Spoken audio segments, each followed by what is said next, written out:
오늘 미국장 마이너스로 끝났습니다. 장 공방이 심했는데 일단 최근 트렌드를 보면 30일 날 같은 경우 어제 같은 경우에는 막 그 초반부에 변동성이 크다가 그다음에 이제 오전 조금 후반부부터는 주가를 계속 밀고 올렸었거든요. 그랬다가 큰 폭으로 떨어졌다가 다시 반등하면서 끝났어요. 올해는 초반부에 좀 세다가 어제와 다르게 후반부에 다 밀려 내려갔습니다. 그리고 밀려 내려가는 거를 커버를 못하고 끝났거든요. 이게 S&P 500 지수입니다. 캔들 차트가. MACD 지표로 보면 이 상승 강도가 떨어져서 지금 시그널선하고 접촉을 하려고 하나? 라는 생각이 살짝 들고, 뭐 이거 상한 트렌드를 봐야 되겠지만, RSI가 지금 시그널선하고 붙었거든요. 강도가 떨어지면서. 어, 사실 지금 어느 방향으로 움직여도 할 말이 없습니다. 예측하기 너무 어려워요. 한 가지 우리가 생각해 봐야 될 건, 이때 그 제롬 파월, 그러니까 올해 들어서 금리를 4번 정도 내릴 거라고 예측되던 게 2번 정도로 감소되면서 큰 폭으로 한번 급락했었죠. 그걸 회복하는 듯 하다가 사실 전고점을 못 가고 다시 조정을 받았습니다.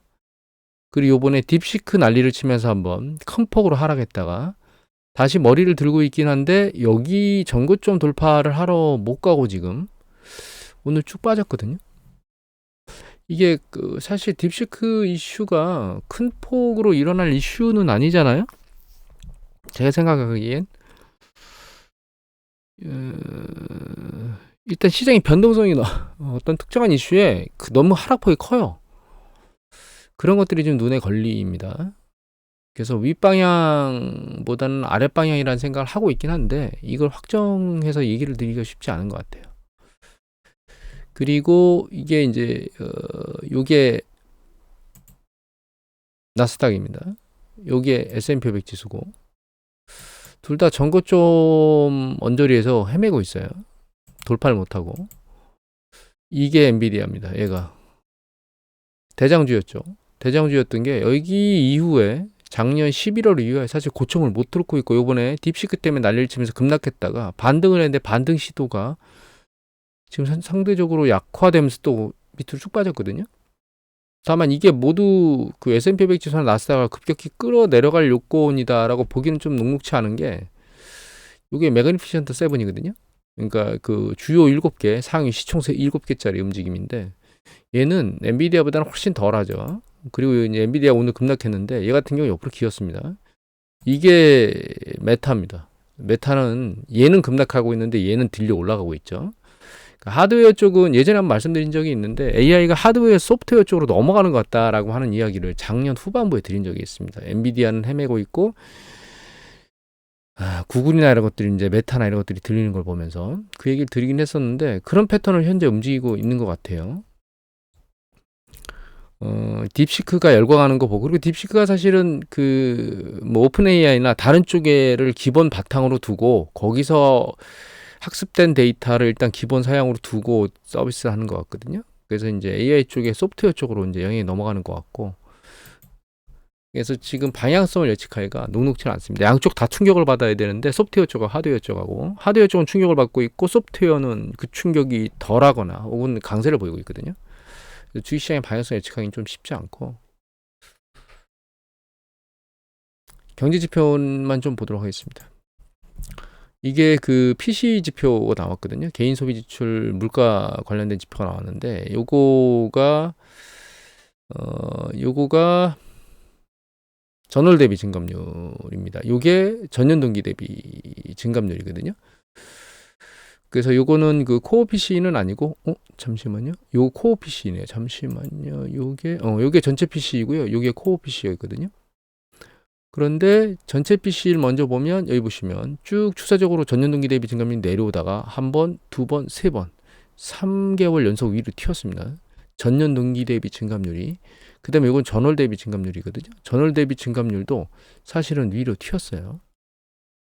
그나마 코어 같은 경우에는 그런 패턴은 아닙니다. 전년 동기 대비 증감률이 한 번 튀었다가 약간 그 진정세를 보이는 듯 하고 있거든요, 지금.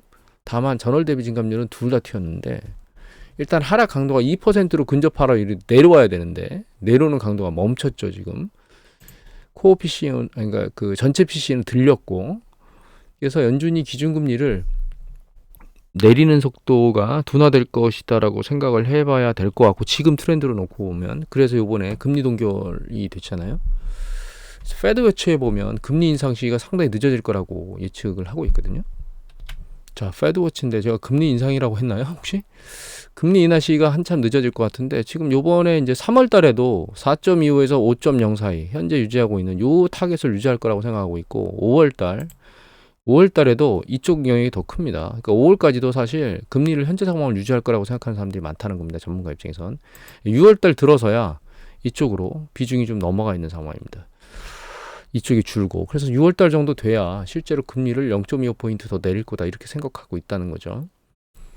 그래서 지금 이제 물가 상승률에 대한 부분이 진정이 안 되고 있는 거가 주가를 밀어내리는 그런 요인으로 밀어내지는 않더라도 들려 올라가기는 쉽지 않은 그런 이슈로 작동하지 않을까. 지금 현재 저희가 전기차 그 반도체와 관련된 그 칩스법, 그 다음에 IRA법 가지고 미국 경제가 잘 돌았었거든요. 그 뒤에 이제 AI 사이클이 들어오면서 2022년도 하반기 빠르면 늦으면 2023년도부터 주식 사이클 유지하고 있었는데 최근 그 유지 사이클이 강력하게 올라오고 그 가장 대장주가 엔비디아였는데 그 엔비디아가 딥시크에 의해서 충격을 받은 상태인 거거든요. 물론 AI 사이클이 계속 유지는 될 겁니다. 다만 이제 좀 전에도 말씀드렸지만 하드웨어 쪽이 충격을 받고 있는 거고 소프트웨어가 그걸 떠받치고 있는데 그게 어느 정도 되느냐에 따라서 지수 자체를 떠받치는 그런 강도를 그 판단할 수 있지 않을까 그렇게 생각이 듭니다. 개인적으로는. 물론 뭐 엔비디아가 다시 살아날 수 있기도 하겠지만 사실 엔비디아가 상당히 많이 올라왔고 이제는 일정 부분은 강도가 좀 약해지거나 혹은 조정을 받아야 될 시기가 되지 않았나는 생각을 하긴 합니다. 개인적으로는. 그리고 이거는 이제 소매 판매인데요. 실질 PC입니다. 죄송합니다. 실질 그 개인 소비 지출인데 전년 동기 대비 증감률은 과거 추세에 비해서 강도가 굉장히 센 편입니다. 보시면 언저리가 여기가 한 2%대 정도 2.9인데 지금 3%대를 넘어와 있었으니까 다만 이제 최근 마지막으로 12월 달에 내려왔다는 점 다만 강도는 굉장히 센 편이고요. 요게 그 리얼 PC 전월 대비 증감률입니다. 이건 전년 동기 대비 증감률이고 전월 대비 증감률도 작년에 굉장히 셌습니다. 전월 대비 PC 실질 PC가 계속 증가했거든요. 지금 굉장히 셌죠. 아직까지 이 강도가 굉장히 세다는 건 우리가 이해를 하고 있어야 되고 이 부분이 어떻게 될지에 대해서 모니터링을 우리가 계속 해봐야 됩니다. 이게 꺾이는 상황이 이게 그러니까 빠른 기간 안에 이게 단박에 밑으로 붙지는 않겠죠. 그래서 상대적으로 이 경기의 확장 강도가 센 건 맞아요. 미국 시장이. 소비에서 그대로 나타나고 있습니다. 데이터가. 다만 이제 이 데이터를 좀 빨리 좀 측정하기 위해서 좀 이른 시간에 측정하기 위해서 여러분들한테 이거는 자주 말씀드리는 데이터는 아닌데 레드북이라고 하는 데이터가 있습니다. 미국에. 레드북 전년동기 대비 증감률인데 이 파란 게 요거는 소매 판매 전년동기 대비 증감률이거든요. 근데 소매 판매 전년동기 대비 증감률하고 레드북하고 보시면 일정 부분 비슷한 유형의 패턴을 보이거든요. 근데 여기 있는 거는 그 소매 판매 전년동기 대비 증감률이 리얼이 아닙니다. 그래서 데이터가 약간 오류가 있을 수 있지만 패턴 자체는 동일하기 때문에 리얼하고 최근 얘도 보면 이 레드북 데이터가 뭐냐면요. 그러니까 동일한 그 마켓의 작년 지금 시점 동일 주의 그 판매 증감률입니다. 그러니까 이제 똑같은 매장에서 작년보다 얼마나 더 팔렸나를 이제 주간 단위로 표시하는 거거든요. 그래서 얘가 데이터가 가장 빠릅니다. 주간 단위로 나오기 때문에. 그래서 얘가 이제 최근 트렌드 같은 경우에는 보면 약간씩 상승 강도가 지금 굉장히 괜찮은 강도 안에서 멈춰 있는 상황인데 이 트렌드를 모니터링 하다 보면 얘가 좀 빠른 속도로 아래로 붙으면 얘가 리얼 리테일 세일이나 혹은 PC의 약간 선행지표 형태로 물론 100% 그렇지는 않을 수 있습니다. 다만 추세적으로 그 강도가 세지면 선행지표로 우리가 판단해 볼 수 있기 때문에 레드북이라는 데이터를 유심히 모니터링 해야 될 겁니다. 그다음에 GDP 4분기가 나왔는데요. 4분기 GDP가 2.3% 나왔습니다. 이게 GDP 나우에서 이거 애틀란타 연준입니다. 애틀란타 연준의 GDP 나우에서 이 직전까지는 3.2라고 예측을 하고 있었는데 최종적으로 2.3으로 갑자기 급격히 내려왔거든요. 요거는 뭐 4분기 때도 작년 3분기 때도 아마 마찬가지였을 겁니다. 이따가 3.5대던 게 이제 2.8로 떨어졌죠. 여하튼 그래서 이제 근데 이제 큰 문제는 아닌 게 이제 쭉 떨어진 최종 데이터를 보면 이게 재고 부분하고요. 그다음에 이제 순수출, 무역 부분에서 지금 GDP를 깎아먹었거든요. 그래서 이제 소비 같은 경우는 탄탄하기 때문에 이거 가지고 뭐 크게 얘기할 부분은 아닌 것 같아요.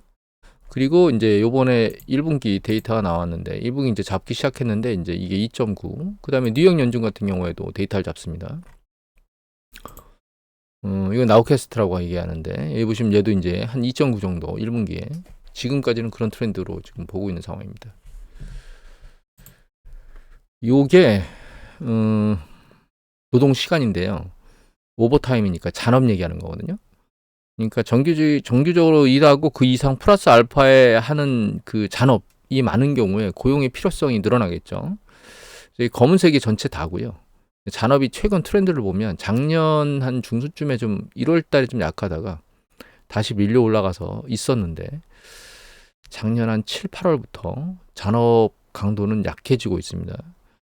내구재 쪽은 이 검은색과 거의 똑같이 움직이기 때문에 내구재 쪽이 좀 주는 패턴이고요. 비내구재 같은 경우에는 우리가 항상 공장을 돌리니까 상대적으로 그렇진 않은 편입니다. 그래서 이건 잔업이고요.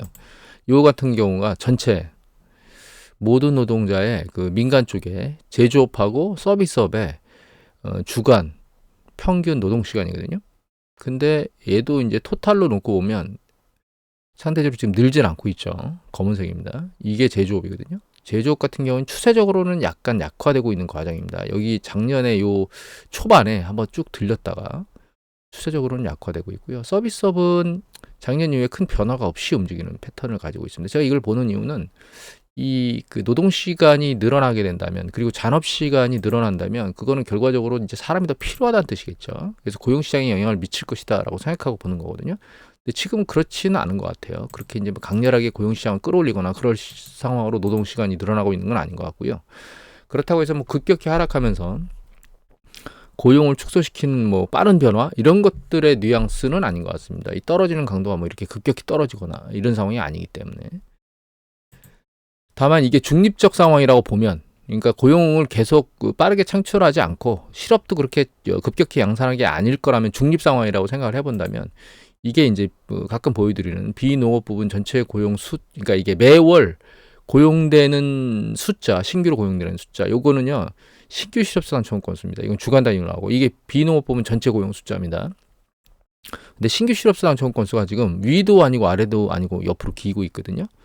그런데 보시면 이 여기서부터 트렌드를 보면 신규 실업수당 청구 건수는 옆으로 기고 있지만 이게 하나는 4주 이동 평균선이고 하나 매주 나오는 거거든요. 그래서 두 개가 겹쳐 보입니다. 하지만 매월 고용되는 고용 숫자는 점점 좀 아래로 붙었고요. 붙은 상태에서 지금 아직은 밑으로 쭉 급격히 붙는 게 아니고 옆으로 기고 있거든요. 그러니까 이게 상황 판단이 굉장히 애매모호한데 이건 확실한 거죠. 아, 고용 시장도 굉장히 그러니까 실업률 이게 고용수가 계속 늘어나고 있잖아요. 근데 이 강도가 계속 이게 무한히 타고 갈 수 없는 상황으로 가고 있는 거 아니야? 이런 생각을 해볼 수 있는 거예요. 왜냐하면 실제로 매월 고용되는 숫자가 그 큰 폭으로 늘어나던 게 점점 일정 부분 아래로 내려왔으니까. 그리고 여기 보시면 연두색 있죠. 이 연두색이 민간 부분에서 그 급여 명세서 데이터 처리하는 민간 쪽에 있는 고용, 신규 고용 부분이거든요. 얘가 전체 고용보다는 전체 고용입니다. 전체 고용보다는 상대적으로 낮은 강도에 있어서 민간 쪽의 고용 숫자가 상대적으로 좀 미력한 거 아닌가라는 생각을 해보긴 합니다. 그래서 이 고용 지표도 역시 좀 전에 이제 소매 판매와 관련된 그러니까 개인 소비 지표와 관련된 지표들을 모니터링 해야 되겠지만 이 부분도 역시 중요한 모니터링 중에 하나의 대상이다 이렇게 이해를 해야 될 것 같아요. 그리고 고용 지표 하나만 더 보면 이 지표인데 이게 이제 좀 전에 말씀드렸던 비농업 부문 전체 고용 수고요. 요거 같은 경우에는 이게 고용자 숫자인데 요 차이가 뭐냐면 얘는 근로자만 대상으로 합니다. 이거는 근로자 이외에 뭐 자영업자, 뭐 농업하는 사람도 포함된 거고요. 이거는 사업체한테 우리가 데이터를 얻는 거고, 요거는 가계 서베이로 얻는 거거든요. 그러니까 차이가 있을 수는 있죠. 이거 같은 경우는 이제 자영업자까지 포함하는 관점에서 고용자 숫자를 보면 결과적으로 이제 일정 수준에서 늘어나고 있지는 않잖아요. 그러니까 자영업종이나 이런 쪽에서 고용 숫자가 그렇게 늘어나지는 않는 것 같고, 근로자 수는 늘어나고 있는 것 같아요. 그러니까 일부 영역이 이제 전체 시장이 다 좋은 건 아니에요. 예를 들면 예전 같은 경우 이렇게 패턴이 동일하거든요. 근데 이것 지금 같은 경우는 패턴이 일단 전체 고용 수를 다 포함하는, 근로자만 하는 게 아니고 그쪽에서는 그렇게 고용 시장이 좋은 편은 아닙니다. 그 다음에 여기 밑에 보면 이게 이제 뭐냐면, 이게 그 고용률에서 노동 참여율을 나눠준 거거든요, 얘가. 그래서 이게 뭐냐면, 그러니까 그 고용률이라고 하는 거는 그 노동 활동을 하고 있는 사람들 중에서 고용된 사람의 숫자를 보는 거고요. 그 다음에 노동 참여율은 그 노동할 수 있는 사람, 거기서 경제 활동에 참여하고 있는 사람. 그러니까 이거예요. 또 노동할 수 있는 15세에서 64세 이상, 뭐 이렇게 쉽게 말씀드리면, 거기에서 이제 뭔가 경제 활동을 할 수 있는 여건에 돼 있는 사람 있잖아요. 뭐 감옥에 가 있거나 이런 사람 빼고, 그런 사람들 중에서 고용된 사람하고, 그 다음에 그 고용과 실업이 같이 돼 있는 노동 참여율, 그걸로 나눠주는 건데, 쉽게 생각하면 이겁니다. 실제로 일할 수 있는 사람 중에 일을 하려고 경제 활동 안에 참여하고 있는 사람의 숫자를 분모로 하고, 그 다음에 이제 그 노동할 수 있는 사람들 중에서 고용된 사람을 분자로 하는, 이 두 가지를 비교해 보는 건데, 얘가 이제 트렌드를 왜 보냐면, 이게 이제 올라가다가 하락으로 내려간다는 얘기는 경제 활동 인구는 점진적으로 이제 늘어나고 있는데 고용률은 줄고 있다거나, 혹은 경제 활동, 그러니까 노동 참여율이 줄고 있는데 고용률은 더 빠른 속도로 줄고 있다거나, 뭐 이런 패턴인 거거든요. 그러니까 고용 시장이 이제 점점 좋아지는 패턴이 아니고 약간 안 좋아지는 패턴으로 바뀐다, 이런 뉘앙스를 보기 위해서 보는 겁니다. 근데 최근 트렌드를 보면 얘는 이미 꺾인 지는 오래됐고요. 약간 아래쪽으로 내려갔다가 최근 살짝 들리는 모습을, 그러니까 하락이 중단되는 모습을 보이는 거 아니야라고 하는 패턴은 보이고 있습니다. 이건 트렌드를 좀 봐야 될 것 같은데, 전반적으로 보면 고용 시장은요, 좋은 건 맞아요. 근데 이게 꼭지점에서 좋은 거 아니야라는 생각을 하게 됩니다. 더 이상 좋아지기가 쉽지 않은 패턴이라고 이해를 하는 거죠. 그래서 지금 이제 소비 시장하고 그 이제 고용과 관련된 뭐 노동 참여 시간이라든가 뭐 이런 것도 같이 봤잖아요. 얘를 왜 본 거냐면, 지금 주식시장이 이렇게 움직이고 있잖아요. 그런데 여기서 연준한테 한번 두들겨 맞았죠. 물가 때문에. 그 때문에 이거는 잘 나가던 그 엔비디아가 딥시크 때만 한번 두들겨 맞았잖아요. 그런데 올해 초 들어오면서 예를 들면 소비 성향은 괜찮게 버팅기고 있는데 여기 있는 고용 지표가 밑으로 빠져버린다거나, 얘가. 그래서 실제로 전체 그러니까 매월 신규 고용 숫자가 패턴을 잃어버리고 멈추거나 하락한다거나, 이런 패턴의 조짐이 보이면 여기서 충격을 한번 또 받지 않을까라는 생각을 하는 겁니다. 지금 우리가 딥시크는 알 수가 없었잖아요. 근데 전혀 모르는 상태에서 갑자기 퉁 튀어나오면서 주가를 딱 요동쳤죠. 트럼프가 들어오면서 관세 정책이나 이런 것들 때문에 불안해하고 있고, 심리적으로 물가 상승률이 올라갈 거라고 예측을 하면서 좀 조심스럽게 하겠다라고, 그리고 금리를 좀 살짝 내리는 강도를 줄이겠다라고 얘기하면서 한번 두들겨 맞았고, 그래서 트럼프와 관련된 얘기는 계속, 물가 얘기는 이제 왔다 갔다 하고 충격을 줄 수도 있을 거고요. 그리고 우리가 알지 못하는 어떤 충격이 또 나올 수도 있고, 예를 들면 엔비디아가 생각보다 실적 발표가 긍정적으로 나오더라도 기대치보다 낮게 나온다거나 이렇게 나오는 경우에 또 한번 충격을 줄 수 있다는 거죠. 그러니까 내포된 위험성들이 다양하게 노출되어 있는 상황인데, 거기에서 실제로 경제의 탄탄한 두 축인 소비 영역과 그 다음에 고용 영역이 실제로 안 좋은 쪽으로 트렌드가 가고 있다라고 하는 지표가 나오면 이 주가가 추세의 정점을 찍고 조정 국면으로 진입하지 않을까라고 하는 우려를 갖고 있습니다. 사실 제가 딥시크나 혹은 뭐 트럼프와 관련된 당선이나 이런 거 이전에 사실 2024년도, 2025년도가 2022년도처럼 될 것 같다라고 말씀드린 이유는 좀 전에 말씀드린 고용하고 소비 지표 때문에 그런 거거든요. 근데 주가가 많이 너무 올라온 상태에서 일시적인 어떤 이슈들 그의 반응이 너무 세거든요. 그리고 일어나지 않은 일들도 있고, 그래서 뭐가 잦으면 뭐가 나온다라고 하는 얘기가 있잖아요. 그럼에도 불구하고 지금 방향성을 예측하기는 어렵습니다. 왜냐하면 상대적으로 강도가, 버티는 강도가 세기 때문에 그렇습니다. 그리고 경제 지표가 아직은 탄탄하게 나타나고 있기 때문에. 그래서 지금 방향성 예측하고 투자하는 건 굉장히 어려울 것 같고요. 다만 이제 조심해야 될 때이다. 그래서 잘 대처를 하시는 게 맞다. 이렇게 이해를 하셔야 될 것 같아요. 오늘은 이거로 마치도록 하겠습니다.